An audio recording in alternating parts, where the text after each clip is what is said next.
I'm Sam from Cultaholic.com, and this is Graded for Friday Night SmackDown, where I take a look at each show segment by segment and award each little bit of grade from A+ to F. And this Friday, we were in Manchester, England. Tea, crumpets, Coronation Street, not English muffins. They're not a thing. They don't really exist. It was a big night. It was a weird night. So without any further ado, let's crack on with it. Hit the intro.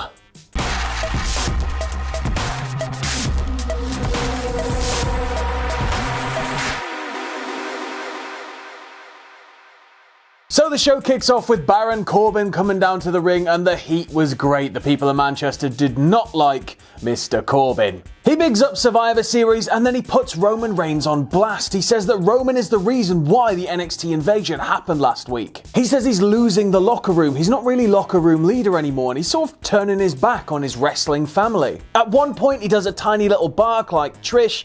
He rips on Roman Reigns for doing Make-A-Wish stuff, which is a bit, you know, oof. And then he tells him he's got tiny little testicles. Reigns, however, didn't rise to it. He left Corbin out there on his own, and Corbin's like, well, I'll show you, Mr. Reigns. And then we go backstage, and the New Day are there, and they're hyping up their match, which is up next against the Revival. They talk about Xavier, and Big E sort of seems to think that Xavier's in prison, not injured. He tells him not to drop the soap. Big E also says that they need to become 7-time champs because they've got to keep up with Charlotte Flair's title reigns. They've got to just keep going after the belts. And then to top things off, before we go off for a break, they reveal they've got black armbands on with XW written on them for Xavier Woods. And then when we come back, we go straight to the ring for the New Day against the Revival for the SmackDown Tag Team Championships. So the New Day started strong in this one, and they got control for quite a lot of it. Whenever the Revival made some good ground, they were immediately cut off. Wilder, though, goes up and over Big E and appears to plant his leg quite badly, and his knee sort of buckles and he goes to the floor and he's sort of writhing around in agony and he's screaming in pain as his partner comes over and the referee comes over, and we go to the ad break. But when we come back, it's of course revealed to have been a dashing ruse all along. Big E then gets in and throws them around like rag dolls. Kofi hits the SOS onto Wilder and Nelly has him dead to rights, but he just kicks out in time. There's also this superplex into a splash from the Revival, and then Big E sort of comes in and cuts off the pin. It looked so clean, it was great. Eventually though, they go for the shatter machine on Big E, only for Big E to turn it round and assist Kofi in hitting a Trouble in Paradise. 1, 2, 3. The New Day are 7 times and your new SmackDown Tag Team Champions. I'm going to give this one a B-. I really liked the match. I thought it was a nice little match, but I'm sort of worried about where they're going to go here. Is this just sort of something like, it's nice seeing Kofi with a belt again, of course, don't get me wrong, but is it just sort of like they're just doing this to tide them over while Woods is out? Is it something they'd planned all along? Everything they're doing with the New Day at the minute just seems a little bit like, yeah, and they just sort of throw it out there and whatever happens, happens. And it was odd as well because commentary seemed to be really selling that Kofi's been having confidence issues in his own abilities, and this was like a moment of clarity for him. And then they sort of equate having the tag belt being the same as having the WWE Championship, which I thought was a little bit odd. We then go backstage and Daniel Bryan's just walking along a corridor looking sad as you do, and he gets stopped by Sami Zayn. Zayn says, look mate, I understand why you didn't want to join forces with me and Nakamura, you know, me and the boys, like, I get it. Like, you didn't want to out and out say it a couple of weeks ago, but I know in your head, like, I can see it. I can see that you want to join forces because you know as well as I do, had you joined forces with me right now, you'd be NXT champion. Bryan goes to say something. Zayn sort of just cuts him off. He says, look, mate, I promise you, if you come down tonight and watch Nakamura and Cesaro in their tag match, just come down to ringside, you'll see what I can do for you. When we go back into the arena, Heavy Machinery are making their entrance. They get all the way down the ramp. They get to the ring, and as they get in the ring,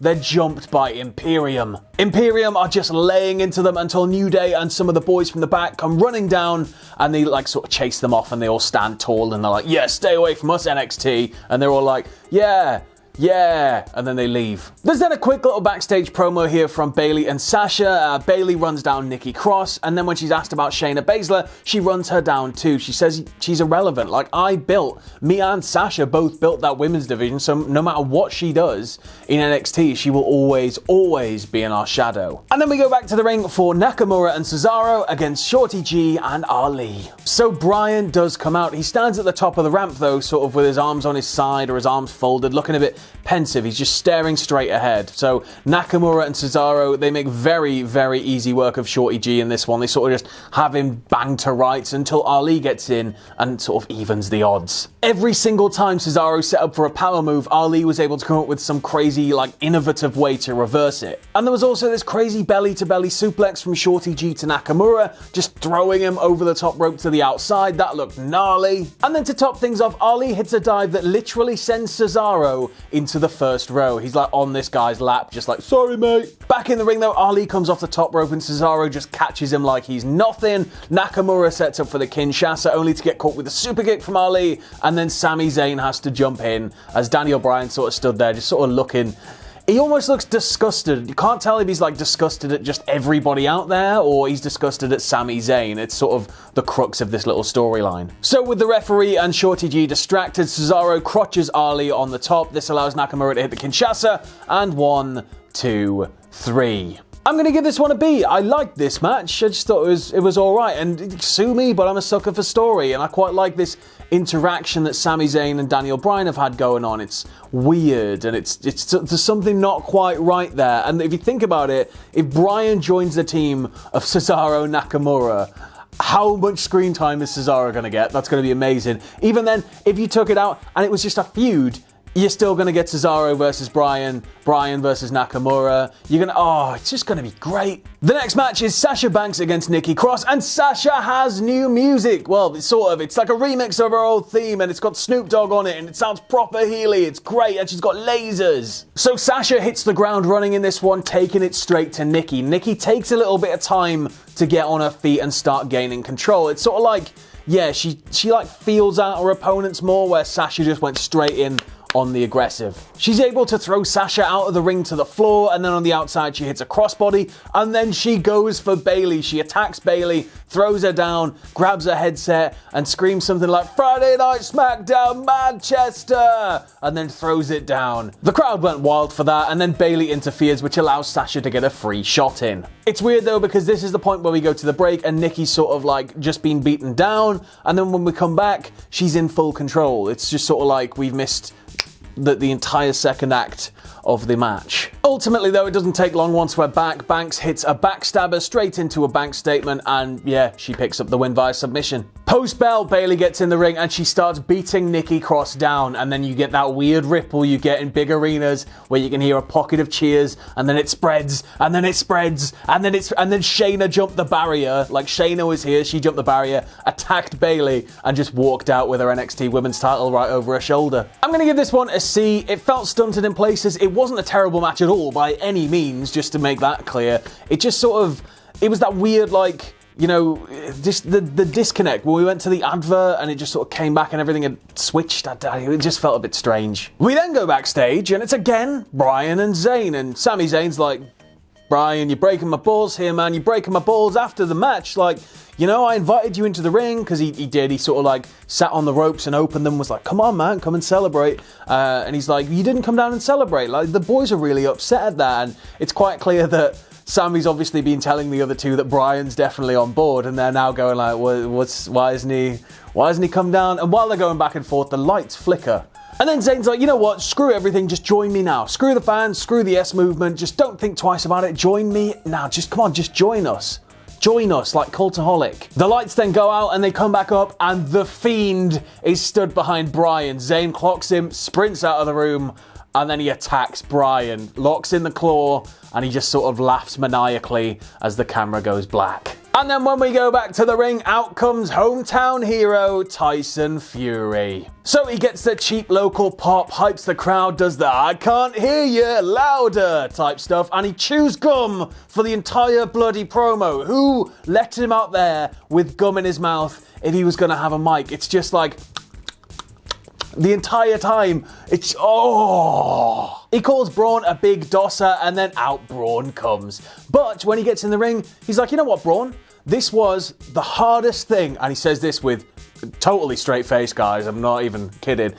This is the hardest thing I've ever done, after he's just hyped up all these boxing matches, and we know for a fact it wasn't the hardest thing he's ever done, but it was the hardest thing I've ever done. thanks, man. And then they shake hands, and he's like, you know what, like, I think I could do more wrestling, me. And he sort of teases that maybe he's got a future with WWE. And so Fury goes, well, yeah, I think I could do more wrestling, and, you know, if we were to ever fight again, it'd be interesting, but I think if we were to ever fight again, we should be on the same team. And then Braun's like, yeah, God, nobody'd be stupid enough to take on us. Cue the B team.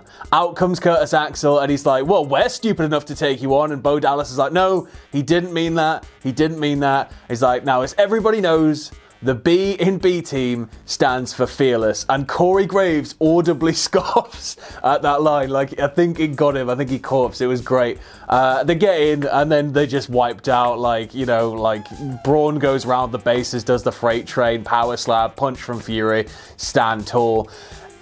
I'm only going to give it a C, just because it felt a bit odd.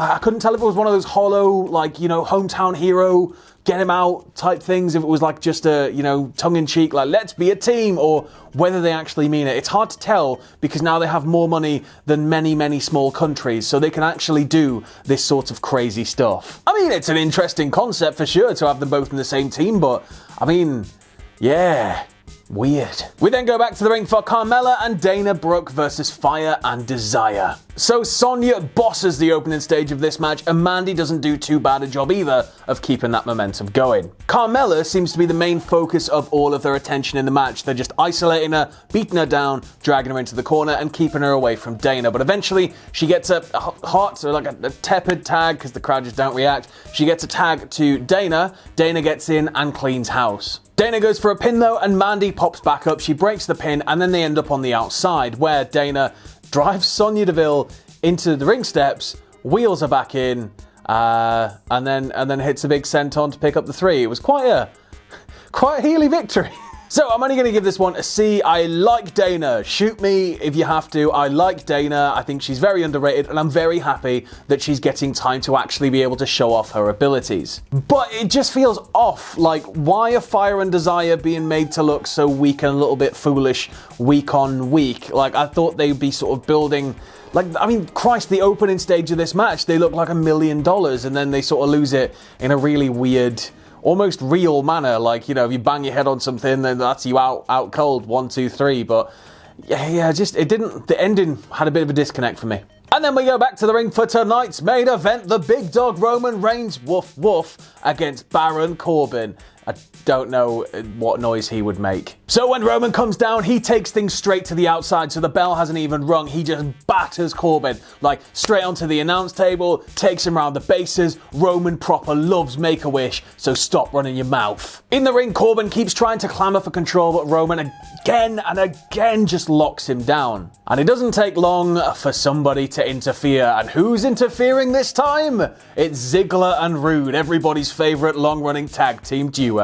Like, as soon as Rude and Ziggler get to the bottom of the ramp, Roman's already peeled out the ring. He, like, sprints up to the ring steps, jumps up onto them, vaults off, and just Superman punches Rude in the face, and then Samoan drops Ziggler. Just dead, taken care of straight away. This does allow Corbin to get control though. He hits Roman with a deep 6 and very nearly has a pin. This is sort of like a phase where he'll lay in his offense, attempt a pin, and when it doesn't come off, lay in a little more, throw him outside to Rude and Ziggler, who work him over a little bit and throw him back in. Corbin, of course, has far too much power here, so we all know what's gonna happen next. Roman hulks up, of course. Roman hulks up. So the pair go blow for blow. At one point, Corbin catches him short with a choke slam, and he almost has the pin. Roman then shifts up a gear to full Terry, hits the Superman punch, and then Ziggler and Rude once again become involved. The ref almost loses complete control of the match. And unfortunately, it's that final encroachment from Ziggler and Rude that allows Corbin to capitalize. He hits the end of days, and he picks up the win. I'm going to give this one a B. It had a bit of everything. It was a nice little match. I mean, it didn't really do much. It just tided things over for another week, and nothing really got resolved. It just sort of like extend it a bit more till we're not overseas, and just keep it all going. But it was a nice little match. And again, shoot me if you have to, but I like the idea of Ziggler and Rude aligning with Corbin in an anti-Roman stable to sort of push this rhetoric that Roman is losing the locker room. It would give them both something to do, and you could maybe quietly dissolve the tag team when it all comes to a head. But in terms of an overall grade for SmackDown this week, it's getting a B-. I thought it was a solid but straightforward week. It just kind of kept the fire alight. We of course had interesting things happening, like the New Day winning the tag belts. We had the weird Daniel Bryan Sami Zayn thing. We had Tyson, Fury and Braun, but none of it, other than the tag belts changing, none of it really felt like, you know, like it was anything new. It just sort of felt like it was stretching as much as you can out of what we got. But that was graded. Hope you enjoyed watching. Let us know what you think in the comments below. Thanks for watching. Let us know what you think in the comments below. You can follow Cultaholic on Twitter @Cultaholic. You can check us out on Facebook at facebook.com/Cultaholic. If you like what we do here at Cultaholic, you can check us out on Patreon at patreon.com/Cultaholic. And no matter what you do, don't ever forget to hit subscribe and join us.